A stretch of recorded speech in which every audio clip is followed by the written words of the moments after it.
shriek on their release, blackening the skies and filling the air with a heinous and incomprehensible evil. Satan wings his way in fury to Jerusalem, where the wounded or dead are being recovered from the ruins left by the massive earthquake that toppled a tenth of the city, killing 7,000 people. To his horror, the two hated witnesses who were murdered here have risen from the dead and into the skies in front of the watching world. Lucifer knows that if he is to rule the entire planet, there has to be one final bloodbath. Israel must be annihilated and the Jews destroyed, so his enemy cannot return and reign from there. The ruler of this world hovers above the city, listening as the swine below cry out in fear and watching as the body of Victor Quade is pulled from the rubble, his head bloody from a monstrous wound. Hearts are broken as news spreads throughout the globe that their hero, the very one who saved them from the devastating plagues and hatred of the two witnesses, appears to be dead. The evil one waits for 2 days as more cameras and phones are focused on the horror of Victor's wound and seemingly lifeless body before making his move.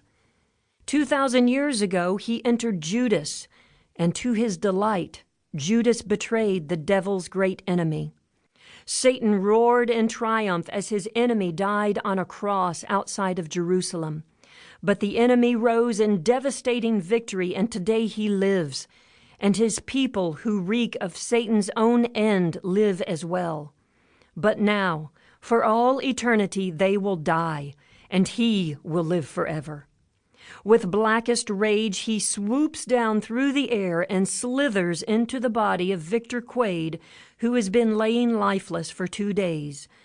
Victor's eyes flash open, his mouth turns up in a smile, and the world gasps.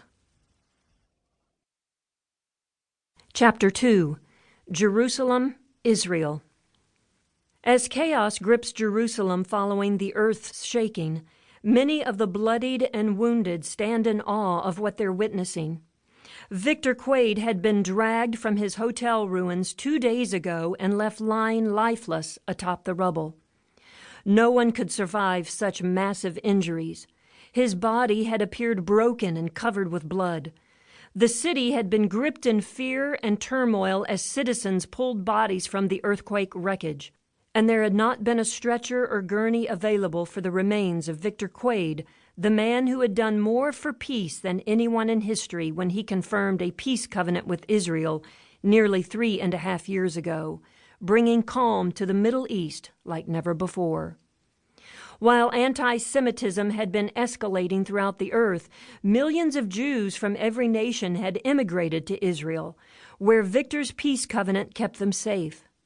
As part of the European 10, or E10 for short, world governing body, Victor had promised hope, healing, and peace for the entire globe. Without him, what would happen to the planet now?